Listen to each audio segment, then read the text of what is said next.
am learning so much in researching these messages. All of us should be on a journey of learning more. And if we're not, then we need to change. We need to learn more. And I get excited when I learn more. And so this is just a great experience for me personally, and I hope it is for you. But last week, we showed some videos of these two gay men who are committed to the traditional church view of same-sex sexual behavior. So they see that same-sex sexual behavior is outside of God's ideal. And so their commitment is to be celibate men. And I just love hearing from them because I'm learning so much about what that means.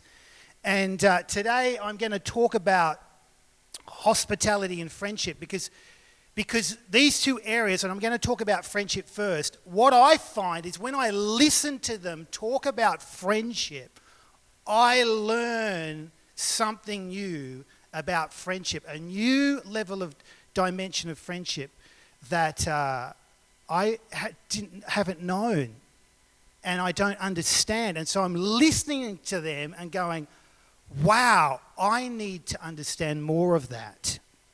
And so we're going to mainly hear from them, and then I'm going to talk in between them. And it's going to cover things like romantic love, intimacy, and friendship.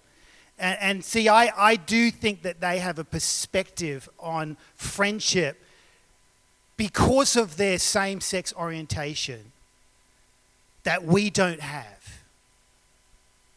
So let's hear from Wesley Hill. We heard from him last week, but let us hear a little bit more from him today. One of the difficult things for me about modern Western culture is the way so much of our thinking about love has migrated, so to speak, into romantic love and married love. And so I think a lot of what's lying behind our culture's debates about gay love, about same-sex love, is the fact that if a pair of gay people want to pledge the deepest kind of love that they have to give to one another, that has to be marriage, that has to be romantic love, because that's where we've invested so much of our attention and affection as a culture. And I think taking our cues from the biblical story and the Christian worldview, we would say that that's actually not an assumption the Bible makes. The Bible does not assume that if I want to give my deepest love to someone, it has to be in marriage, or it has to be in a romantic relationship or a sexually active relationship.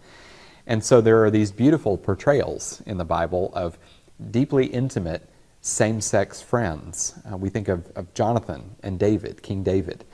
We think of Ruth, the Old Testament character Ruth, and her mother-in-law, Naomi. Or we think of some of Paul's deep relationships with his comrades in the gospel, like Silas and Timothy. These are striking instances in the Bible, or of Jesus with the beloved disciple in the fourth gospel. These are striking instances in the Bible of friendship being far beyond what a lot of us think friendship could be. We typically use friendship as a very casual word. We talk about unfriending someone on Facebook or friending someone on Facebook. It's quite casual. But in the biblical story, in the Christian story of things, friendship is something that can be extraordinarily close. It can be covenanted. It can be permanent. It can be honored publicly. And I think if we recovered that sense that that's what friendship can be, it would actually cause our debates about, how do we bless the love of gay people? How do we shepherd gay people into a Christ-like form of living?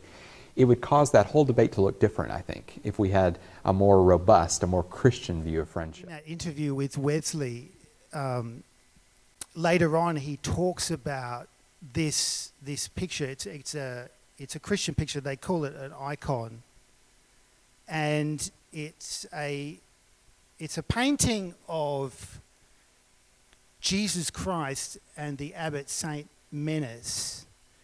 And he talked about how when he came across this, he was so moved because depicted in the painting is Christ with his arm around Saint Menace. Do you see that there? On his shoulder. And for him, it really depicted this idea of friendship. And just that vision that Jesus wants to be our friend. Obviously, he's our model for living. And so for him, being a Christian gay person, someone who is still same-sex attracted, for him there was no option but to find, significant friendship in his world, and to see that depicted in what I think is an 8th century painting had real significance to him and really spoke to the value of friendship and how much God values friendship. But listening to Wesley, there's some questions I think that are worth asking. One of them is, how do we think of friendship? When we think of friendship, do we connect the word intimacy with it? Do we see friendship as also, so friendship not with our spouse necessarily, but just friendship? Do we understand friendship as being involved, having intimacy within it? Do we see friendship as permanent or temporary? So, do we see friendships just for a season? And it's like, well, that friendship served its purpose, now I'll move on to another friendship? Or do we see friendship as potentially being lifelong? We live in a world that's very much more complicated than it used to be. I mean, for those who have lived in different places in the world, I mean, this impacts our friendships and the ability to have lifelong friendships. But I think the principle is the same, is that how do we see friendship? Do we see it as something temporary? Well, it served my purpose, now I'll just move on. Or do we see it as something that potentially is lifelong? Because Wesley has to. He doesn't have an option. So I find this really, really interesting. And here's another question. What are the reasons we would break friendship? What are the reasons we would break friendship? Because I think that can put a finger on how we see friendship.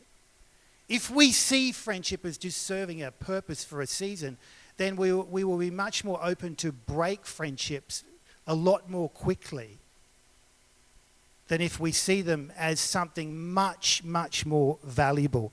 This next video is really, really interesting. It's a conversation between two guys. The first guy is a guy called Preston Sprinkle. I first came across Preston Sprinkle from this book I got a number of years ago. It's Homosexuality in the Bible and the Church. And it gives the different views from a biblical perspective. And he was one of the editors of that book. But this guy, he's a smart guy. He's got a PhD in New Testament, so he's a Bible scholar. But he has focused all his career so far on this area of sexuality within the church. And he's talking to this guy called Peter Falk. Now, he's another very interesting guy. He's gay, and he came to the conviction, like Wesley, that the traditional church view was the right one, and so he's committed to living as a Christian who's gay, so he hasn't had any change in his same-sex orientation, but he's committing to live a celibate life. And what's really interesting about Peter is he started this thing called this house called the Family of Brotherhood, and it just started recently, I think within a couple of years, and it's a group of men who live together, who are committed to live a celibate, single life. I think all of them are gay, but they're open to others who aren't necessarily gay, and they have committed to living with one another for the purpose of experiencing this type of friendship, a friendship that potentially could be lifelong. And so I found it a fascinating conversation. So let's hear from them. What are some of the challenges? Like, what are some of the challenges, and also maybe some of the blessings in being in part of this community? Yeah. I think the hardest part is that we don't have a lot of models for how to do this well. There's no one kind of handing us a formula of this is the wisest way to do vocational singleness in a more ordinary way and still find committed lived-in family in kind of a single-sex community of other celibate people. We don't have a formula for that, so we're kind of having to figure it out as we go and borrow some from history and borrow some from other traditions, and also discern and pray with pastors involved. So I think that's the hardest part is we're having to kind of blaze some new trails. Mm-hmm. But I think what's really beautiful is a number of us have realized maybe some people called to celibacy have this even bigger gift of celibacy that they don't really need human intimacy as much anymore. Mm-hmm. But at least all of the men who've discerned the natural family of brothers feel like that's not the version of the gift of celibacy we got. We still need some kind of healthy human intimacy.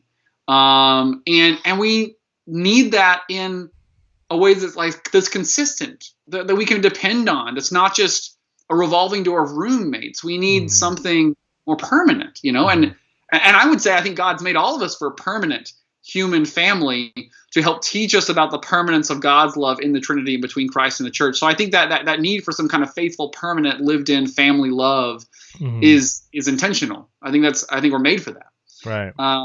So I think what's really beautiful is that we actually have hope that we're going to find that. When many of our peers who feel they're called to celibacy are worried about, well, who am I going to come home to from work or from a plane flight 10 years from now? Mm-hmm. Will I be alone in my 50s, my 60s? Yeah. Who will hold my hand when I'm dying? Mm-hmm. We have hope for who those people are. Wow. Right now. And that's really special. I mean, we're spoiled in many ways, because I know so many people either who feel called to singleness or in kind of an involuntary singleness who live in like dread and fear of those things. And we've got hope that God's offering us something different. When you hear about the fears that single, and I would say that applies to all single people as they get older, who is going to look after them? Who can they count on? And these guys are being intentional about creating a community where they have these long-term relationships. And they're not sexual. It's just friendship. But here's one of the things that comes out of this conversation for me is that the longing for friendship is a longing for intimacy.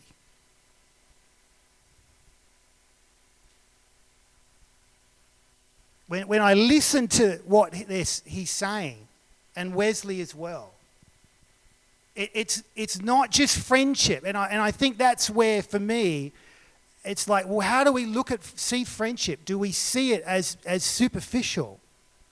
Or just like if we've got some common interests? I mean, of course that's involved in it, but the longing for friendship is actually a longing for intimacy.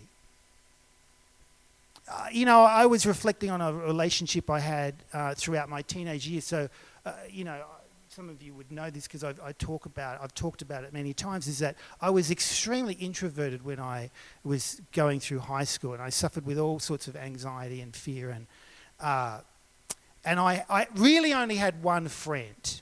I had a few superficial friends, but I had one friend, and he is a guy who came into school.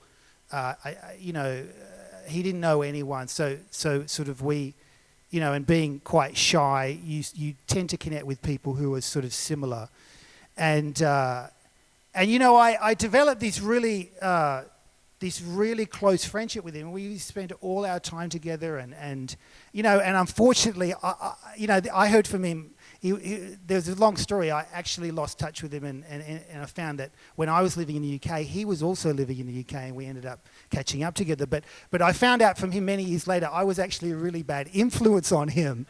I got him into all sorts of things that I thought he influenced me as much as he did to me, but not the case. So I was a bad influence. But nevertheless, we had a really close, intimate... And I would say, when I think about intimacy and friendship, I think of that relationship. Now, I'm going to tell you something now. I'm not sure. I think I said this to Susie once. One of the things I used to do when I was a teenager is I used to smoke marijuana. And I remember we were smoking dope, as we called it then, in our car. We were in our late teens, and I was stoned. So, and I don't recommend that. Obviously, it was one of those things that's not good for you. But I remember I had a moment where, and you tend to get a bit paranoid when you're stoned, and I remember I had this thought come in my mind: am I gay? And now I wasn't, but I realized there was such intimacy between me and this guy that I asked the question, am I gay? And it was because I started to mix up the difference between intimacy and same, sexual attraction. Now, it happened in a moment when I was stoned, so I was paranoid, when I wasn't stoned, I didn't have that thought. But it was really interesting to reflect on that and start to see this difference between friendship and intimacy. How do we think of friendship and how do we think of intimacy?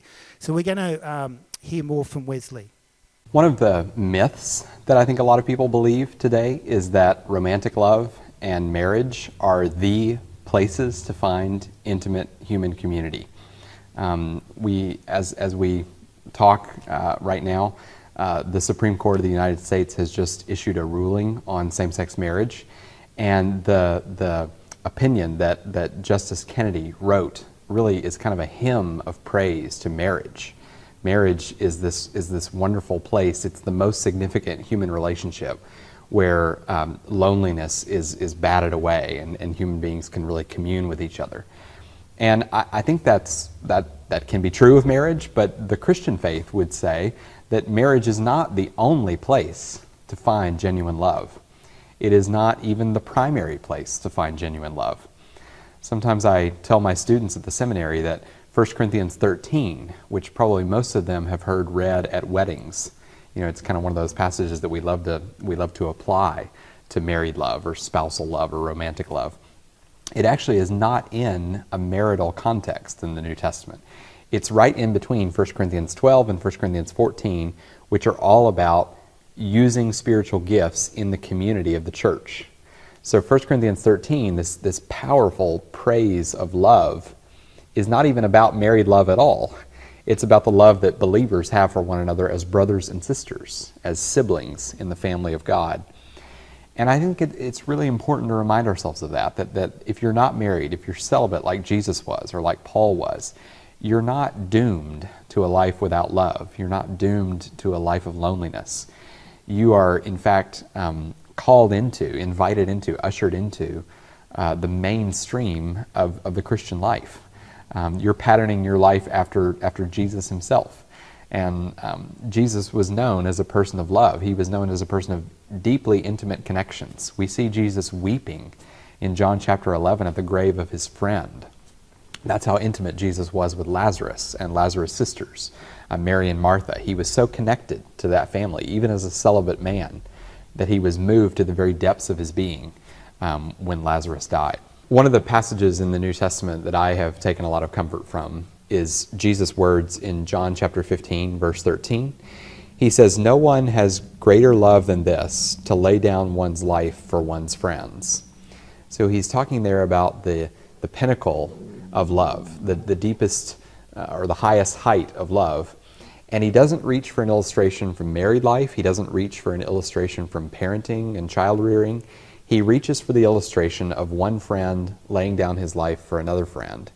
And he says, this is the greatest love.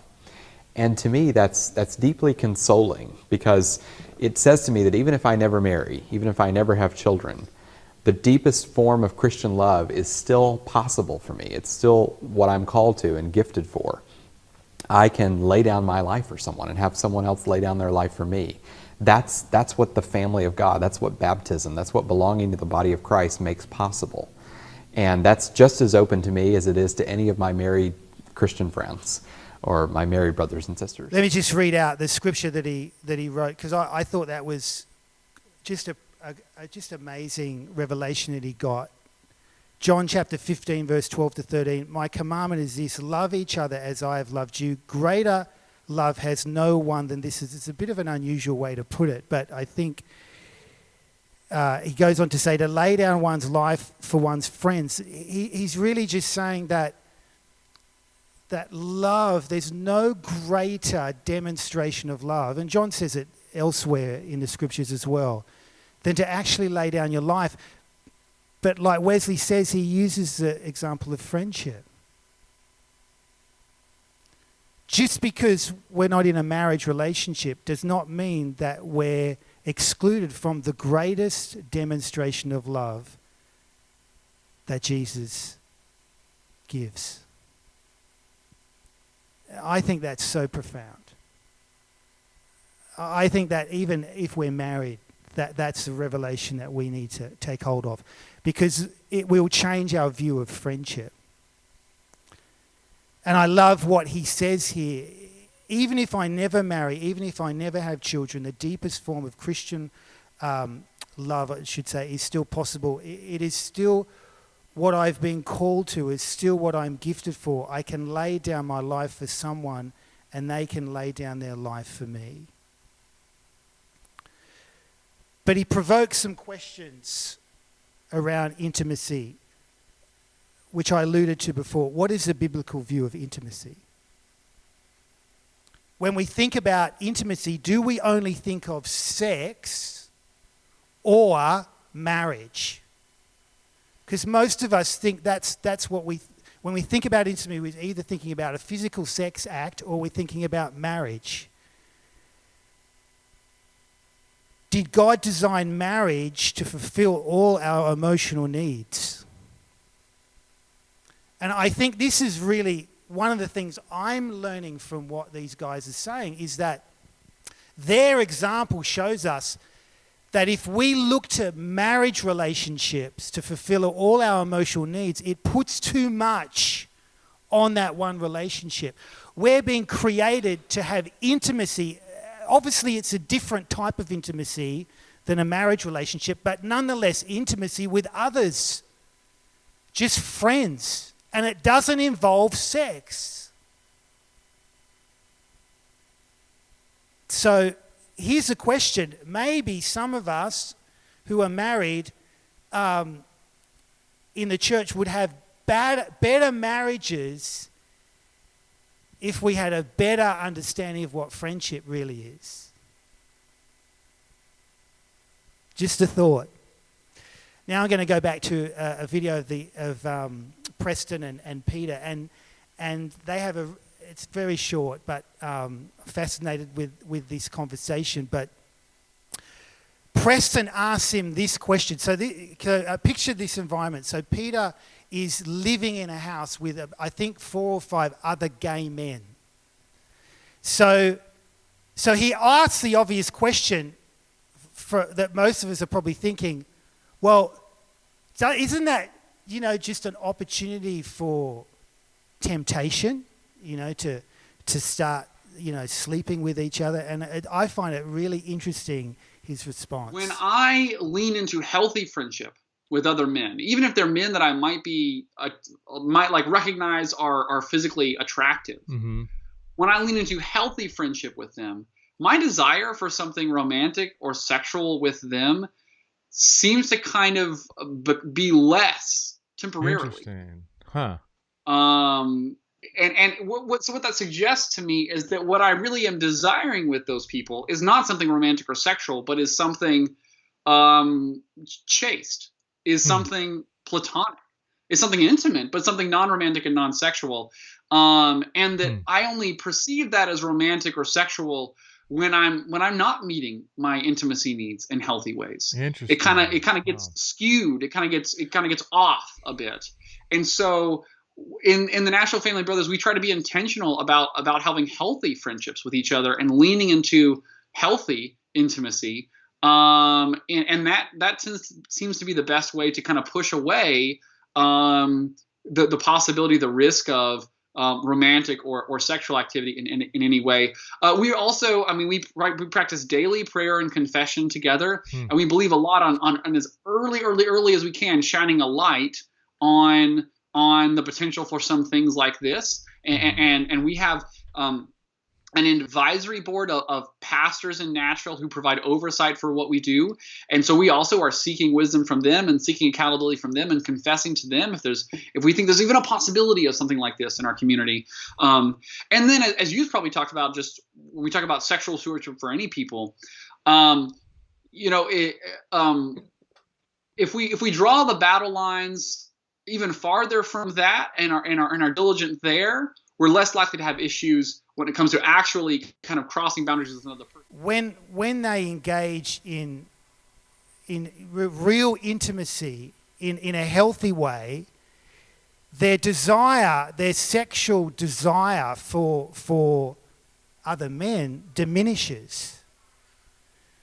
So it's almost like that they're because their intimacy needs are met in a healthy way, they then don't go after intimacy needs in an unhealthy way. And he let me just be clear, he was talking specifically there about same-sex relationships. So he's not advocating for, male and female group households where, so he was looking at his own context. But I just found that really, really fascinating because I think they've tapped into something that often we don't, heterosexual people anyway, don't think about much, is how do we have friendships that actually meet some of our intimacy needs. And even when we use that word intimacy, we don't just go think sex. That we recognize there's something much more profound in it. So we need to widen our understanding of intimacy beyond physical sexual behavior. Intimacy and sex are not the same thing. I think this is really important for young people to understand as well, because I've observed, and I think this dynamic happens particularly in our age today, where same-sex orientation is, and actually the whole transgender conversation as well, it's just completely out there in the culture. And so I think perhaps some young people, because they hear this conversation about same-sex relationships and people and gender fluidity and all these sort of subjects all the time, they can make the mistake to mistake intimacy, their need for intimacy, with perhaps same-sex attraction. So they can feel the need for intimacy, and so they have a relationship, but maybe similar to the thought I had when I was stoned that time. I have this friendship, I feel this intimacy. Oh, I must be gay. And that might be the case. They may be gay, but they may not be. They may just be feeling the intimacy of that relationship and confused. And then they've got voices from the outside saying, oh, yeah, you're gay, when perhaps they're not gay. So if we have a conversation with young people and try to communicate to them about this whole idea of intimacy, that it doesn't necessarily mean sex or marriage. Intimacy should be part, at some level, of every friendship. Now, I'm not saying that we need to be, or we should be, or the Bible says that we need to have deep level intimacy with every person. I don't think that's what anyone's saying, but we need some level of intimacy in friendships. Can we imagine friendships like Jesus had with his disciples? The 12, Mary, Martha, and Lazarus. Just think about those relationships. Jesus is our model. Can we have relationships like that? But here's really where I want to end today. And partly I'm been talking about this whole subject area because we need to be better informed in our culture. I find churches just don't want to talk about it because it's just too complicated. It's, the potential for misunderstanding is high. But you've got to be courageous enough to talk about it. And if people get offended, they get offended. But one of the things I feel like is that we need to be a place where if a same-sex attracted person walks in that door on a Sunday, we need to be already in a place where we can be hospitable to them. That we can engage in relationship with them in a way that's not awkward and weird. That we're not, whispering in the corner, oh yeah, I think they're gay. That we connect with them as people to be loved. Actually, one of these writers, Preston Sprinkle, just forgot his name, he wrote a book.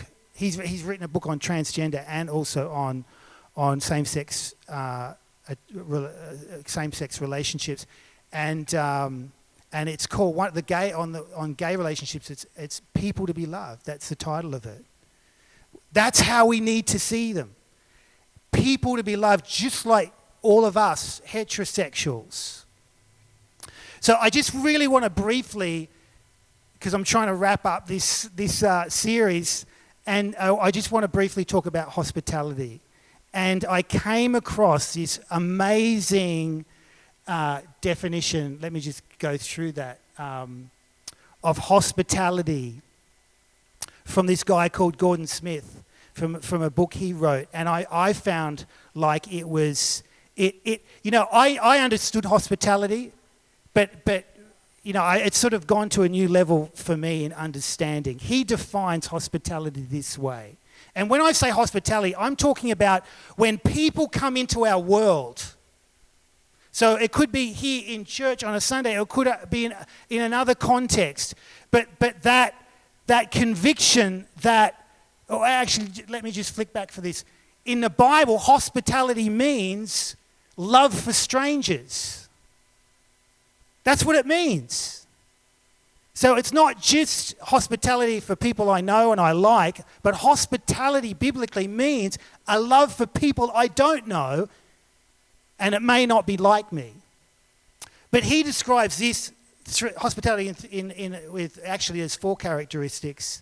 I added one at the bottom. He lists 3, but I added a 4th from other things he's written. He says the first part of hospitality is that we are listening and attentive to the other person. So we meet someone, we engage with someone, and we're listening. We're interested in them, we're interested in their world. Here's the other thing, next point he makes. Hospitality is that we accept the other person. So we're unconditional in our acceptance. They may be very different to us, but our default is, I accept you. The third one is that we have no agenda for that person except the Holy Spirit's agenda. So, and the church is not good at this. It's not good at this. Someone walks into a Sunday service, and often church leaders have an agenda. And the agenda is automatically, I want you to stay, and then I want to fit you in where it serves me.